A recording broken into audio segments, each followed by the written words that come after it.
Mastermind বলে তো আমরা দেশ বিদেশকে একদম পুরো আসলেও তোলপাড় করে দিয়েছিলাম, অনেককে পরিচয় করিয়েও দেওয়া হয়েছে that he is the mastermind of that. But সেই জায়গায় আমি বললাম যে জুলকারনাইন শাহের কিছু জিনিস হয়তোবা প্রকাশ্যে এনেছেন, এর বাইরেও আরো কিছু আসবে। আরো যারা এই নেপথ্যে থেকে এই আন্দোলনে সহায়তা করেছিলেন তারাও হয়তোবা ধারাবাহিকভাবে লিখবেন, এবং আমি আশা করি তাদের সকলের কম্বাইন্ড একটা কিছু জাতির সামনে আসা উচিত, যাতে যে ধূম্র জালগুলো আছে সেই জায়গাগুলো কেটে যাবে। ফাজল ওমর একটা সীমা আছে, কচি কাঁচা দিয়ে দেশ চালাবেন। আপনার একটি বক্তব্য ভাইরাল হয়েছে, এই কথাটি আসলে আপনি কোন পরিপ্রেক্ষিতে বলেছিলেন? হ্যাঁ, আমিও নিজেও দেখেছি একটি বক্তব্য এমনভাবে প্রচার করা হয়েছে যেখানে মাঝখানে আমার ছবি এবং দুপাশে মাননীয় দুজন উপদেষ্টার ছবি আছেন। কিছুটা বিকৃত করে সংবাদটি পরিবেশন করা হয়েছে। তবে কচি কাঁচা দিয়ে দেশ চালাবেন, ফাজলামোর একটা সীমা আছে, কথাটা আমি বলেছি। কি প্রেক্ষিতে বলেছি? ধন্যবাদ, আমি ধন্যবাদ জানাচ্ছি চেঞ্জ টিভিকে আমাকে এই প্রশ্নটি করার জন্য, কারণ এটা একটা মিক্সড মেসেজ চলে গিয়েছিল। দেখেন, সংবিধান সংস্কার কমিশন এবং নির্বাচন সংস্কার কমিশন তাদের বিভিন্ন পরামর্শ দিয়েছেন। সেখানে ২১ বছরের হলেই একজন সংসদ সদস্য হতে পারবেন এবং ১৭ বছরে ভোটার হতে পারবেন, সেই পরামর্শটা আছে। আমি সেইটার পরিপ্রেক্ষিতেই বলেছিলাম বাংলাদেশে ৫০ লাখের বেশি ১৭ ভোটার আছে যাদের বয়স ১৭। এই গোষ্ঠীটা সাংবিধানিকভাবে মাইনর বা নাবালক হিসেবে পরিগণিত হয়। তারা যদি কোনো অন্যায় করে থাকে তাদেরকে কিশোর সংশোধনালয়ে শাস্তি ভোগ করতে হয়। আমাদের দেশের প্রচলিত আইন অনুযায়ী ১৮ বছরকেই আপনাকে সাবালক বলা হয়ে থাকে। সুতরাং একজন নাবালককে আপনি ভোটার করে দিচ্ছেন, সেটাকে আমি কচি কাচাই বোঝাতে চেয়েছি। এর বাইরে যেটা বলেছি, ২৫ বছর বয়স্ক একজন সংসদ সদস্য নির্বাচন করতে পারবেন। আমাদের উপমহাদেশীয় যে কনটেক্সট, সেইখানে আমাদের ম্যাচুরিটিটা আরেকটু পরেই হয়। আপনি যদি ইসলাম ধর্মের দিকে তাকান, হযরত মুহাম্মদ সাল্লাল্লাহু আলাইহি সাল্লাম নবুয়ত প্রাপ্তি হয়েছিলেন ৪০ বছর বয়সে। সেখান থেকেই পরিপূর্ণ বিকাশটা হয়ে যায়। তারপরেও জনপ্রতিনিধি হওয়ার জন্য আমরা ২৫ বছর বয়স্ক যে বিধানটা, সীমাটা রেখেছিলাম, সেখান থেকে সেটাকে আপনি নামিয়ে আনবেন ২১ বছরে। তার যে প্রাত্যহিক দৈনন্দিন বাস্তবিক যে অভিজ্ঞতা, সেটার কতটা ঘাটতি হবে আপনি বুঝতে পারছেন? এই সমস্ত তত্ত্ব কারা দিচ্ছেন? I have no clue. যাদের মাথা থেকে আসছে তারা রাজনীতি করেননি কোনোদিনও, হয়তোবা নিবন্ধন লিখেছে, প্রবন্ধ লিখেছে। অক্সফোর্ড এবং হার্ভার্ডের যেই তত্ত্বর কথা আমি বলি যে সেটা দিয়ে বাস্তবতা হয় না, সেটা দিয়ে রাজনীতি হয় না, তারই প্রমাণ তারা দিয়েছেন। ২১ বছরের একজন যুবককে তারা আপনার সংসদ সদস্য হওয়ার জন্য সুপারিশ করেছেন। এই জায়গাটাতেই আমি বলেছি যে কচি কাঁচা দিয়ে দেশ চালাবেন, সেটা ফাইজলামি ছাড়া আর কিছু না।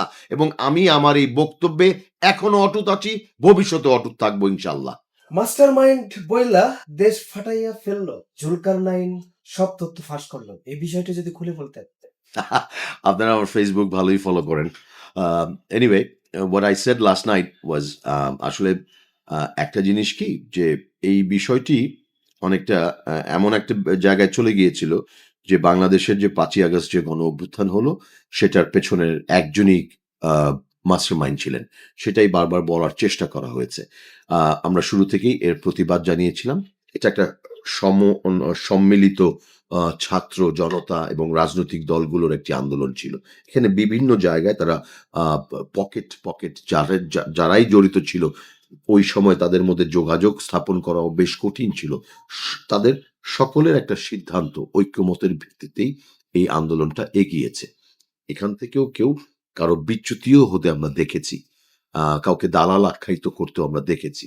সেই সমস্ত জায়গা থেকে আমি জুলকারনাইন শাহের যে ৪টি পর্ব প্রকাশ করেছে, সেখানেও আমি মনে করি উনি একটি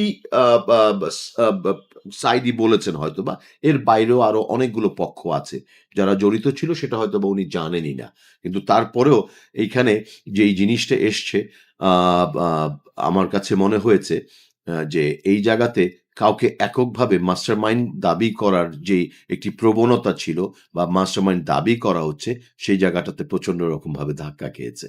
সো সেখান থেকেই আমি জাস্ট একটি বলতে পারেন যে এটা সার্কাজম, যেটা সেইভাবেই আমি একটি স্টেটাস দিয়েছি যে মাস্টারমাইন্ড বলে তো আমরা দেশ বিদেশকে একদম পুরো আসলেও তোলপাড় করে দিয়েছিলাম, অনেককে পরিচয় করিয়েও দেওয়া হয়েছে that he is the mastermind of that.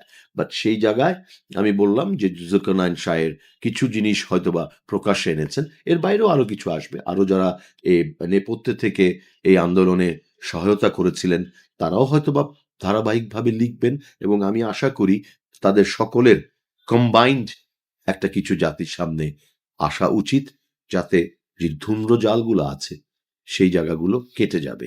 দেখেন, এই জুলাইয়ের যেই আমরা গণ অভ্যুত্থান বলছি, স্পেশালি 18 তারিখ বা এর থেকে শুরু হয়েছে, লেস দেন 1 মান্থ বা 1 মাস বা 36 দিন, এক একটা রকম কথা আছে। সেই জায়গাতে আপনার বিএনপি বা আমরা যারা ছিলাম শেখ হাসিনার বিরুদ্ধে গণ আন্দোলনে বা ফ্যাসিজম বিরোধী এক দফার আন্দোলন পর্যন্ত করেছি সেইখানে কিন্তু আমরা 28 তারিখ বলেন বা এর আগে 10, 15, 20 লাখ লোক ঢাকায় সমাবেত করতে পেরেছিলাম। কিন্তু একটি কথা কিন্তু শায়েরের কাছ থেকে এসছে যে সিগন্যাল ইজ ভেরি ইম্পর্টেন্ট। কোথা থেকে আসে, কিভাবে আসে, সেটা আপনাকে অনুধাবন করতে হবে। রাজনীতিটা এত সহজ না। আপনি লাখ লাখ লোক নামিয়ে দিয়েছেন, তারপরও একটি সিগন্যালের জন্য অনেক কিছুই হয়নি। এই যে এইখানে একটি প্রতিবেদনের কথা এসছে 6 তারিখে যে গণভবন ঘেরাও, সেটিকে 5 তারিখ এগিয়ে নিয়ে আসা হয়েছিল। বিএনপির মহাসচিব বলেছিলেন এই কর্মসূচিটা একদিন এগিয়ে আনতে, এবং সেইখানে সিগন্যাল শব্দটির ব্যবহার ছিল। উনি যদি সত্যি বলে থাকেন, আমি কিন্তু ওনার লেখনী থেকেই উদ্ধৃতি করেই বলছি, আমার নিজস্ব কোনো কিছু আমি বলছি না। তো সেই জায়গাটাতে দেখবেন যে উই হ্যাভ গ্রিন সিগন্যাল বা এরকম একটি সবুজ সংকেত আছে। সো আন্দোলনটাকে ত্বরান্বিত করার জন্য এবং কাঙ্ক্ষিত বা শেষ পর্যায়ে নিয়ে যাওয়ার জন্য যে সিগন্যালটি দরকার ছিল, সেটি ফাইনালি এই গণ অভ্যুত্থানের 5 তারিখই হয়তোবা মিলেছিল বলেই আজকে একটি সফল পরিসমাপ্তি আমরা দেখতে পেয়েছি।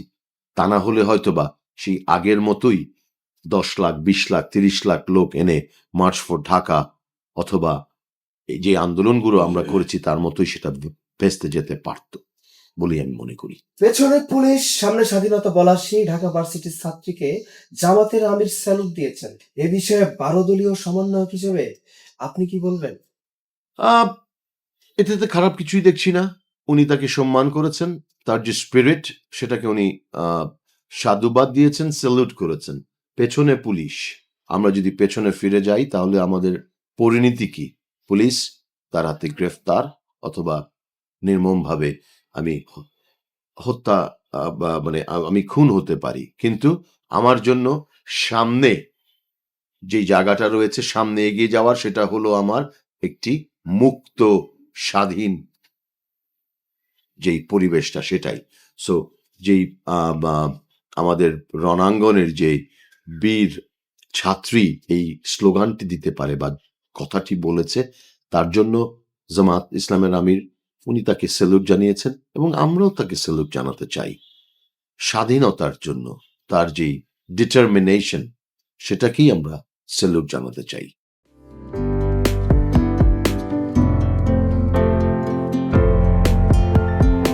পহেলা জানুয়ারি 2025 ইউটিউব জার্নালিজমের অগ্রদূত changetv.press 6 বছর পেরিয়ে পা রাখলো গর্বিত আমি অত্যন্ত আনন্দিত হলাম যে চেঞ্জ টিভি আগামী কয়েকদিনের মধ্যেই 6 বছর পূর্ণ করবে। আর হাঁটি হাঁটি পা পা করে চলা শুরু করে এখন সে বেশ দৌড়াদৌড়ি করছে বলা যেতে পারে। ও নামটাও অত্যন্ত বলবো যে সিগনিফিক্যান্ট, যে চেঞ্জ, এই গণঅভ্যুত্থান কিন্তু চেঞ্জ চেয়েছে। সেই হিসেবে তোমার টেলিভিশনের, তোমার এই চ্যানেলের নামের একটা যথেষ্ট মিল পাওয়া যায়। আমার প্রত্যাশা যে এই গণঅভ্যুত্থানের যে প্রত্যাশা, যে আশা আকাঙ্ক্ষা, চেঞ্জ টিভি সেটিকে এগিয়ে নিয়ে যাবে। তোমাকে শুভেচ্ছা। চেঞ্জ টিভি যারা সম্পৃক্ত আছেন, যারা কর্মী আছেন, সামনে পেছনে সকলকে আমার শুভেচ্ছা। changetv.press, এক ফোঁটা হলুদও নেই। Online TV channel change TV 6 বছর ধরে ওনারা কাজ করে যাচ্ছেন। ইতিমধ্যে জনগণের হৃদয়ে স্থান করে নিয়েছেন। প্রায় 22 লাখ সাবস্ক্রাইবার আছে এর। আর যে কোনো অনুষ্ঠান 10 লাখের মতো মানুষ এটা প্রতিদিন মানুষ দেখে থাকে। আমিও এই চ্যানেল নিয়মিত দেখি। তো চেঞ্জ টিভির পক্ষে আমির মোমিনুল মানিক সাহেবের উপস্থাপনা, প্রশ্নের ধরন, এগুলো জনগণ দেখতে চায়, শুনতে চায়। আমি চেঞ্জ টিভির উত্তরোত্তর সমৃদ্ধি কামনা করছি।